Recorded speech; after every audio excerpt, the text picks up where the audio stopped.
Hello, everyone. Much like Donald Trump, Vladimir Putin can't stand it when he is not the center of attention. And while Russia was not invited to participate to the World Economic Summit in Davos, nobody asked for their opinion. Nobody wanted to know what they thought because everybody knows anyway. They felt it necessary to make a formal statement that they disagree with everything that was said there. Also, right now, Russian media and military command are saying that Ukrainian armed forces sent a drone attack against the Baltic oil terminal near St. Petersburg. St. Petersburg, Russia, not St. Petersburg, Florida. Do not confuse those two. I am still waiting for confirmation of that. The reason being because, as I mentioned before, it's kind of hard to believe what Russians are saying. The boy who cried wolf too many times, and so on and so forth. And so I want this verified by other sources, waiting for stuff like satellite imagery, word from the ground, etc. Now, if this is true, again, this continues the series of Ukrainian operations within Russia. And if you look at the map and find St. Petersburg or Leningrad up there in Russia, you'll see there is some distance between Ukraine and St. Petersburg. Now, I know it is very possible that Russian media will start accusing the Baltic states and Finland, that are much closer to that location, for providing a takeoff point for Ukraine. But again, until there is more information, let's just treat this as a development story. This is from CNN, but I think this video appeared across multiple news sites talking about U.S. weapons in use on the battlefield by Ukrainian armed forces. And again, this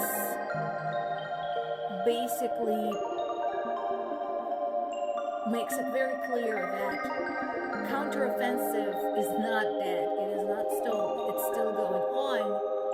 It's just not like the counteroffensives of the wars past, with big sweeping changes in territory and the fast movement of armies. This is a very different kind of war.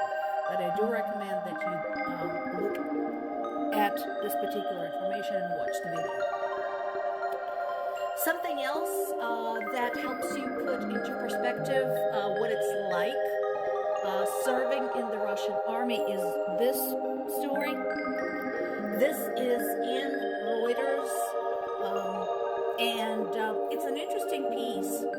So this follows a group of classmates who graduated together from school, and all of them signed up for the army.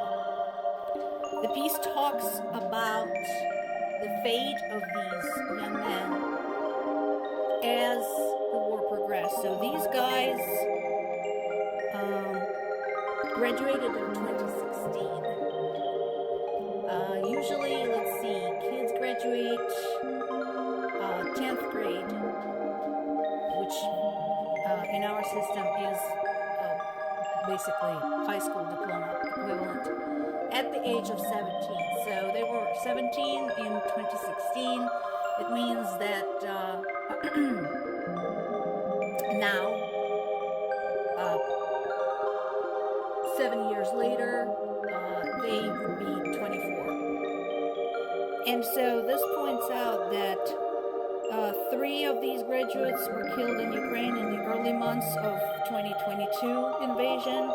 Then another one was killed in late 23. Yet another one was decorated for bravery. Another one was captured and then returned to Russia in the POW exchange. So give it a read, and remember, this is just one group of people.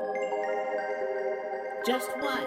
And there are thousands like it. And again, the question becomes to Russian people, aren't you tired? Your government, your tyrant, sending your children to a war that need not have taken place. And Russia continues targeting civilian objects in Ukraine.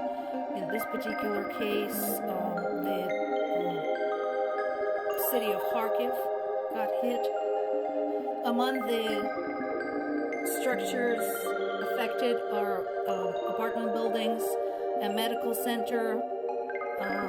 17 people were injured, and the question remains, first of all, so what intended targets did that include? As Russian government likes to say, that intended targets were achieved.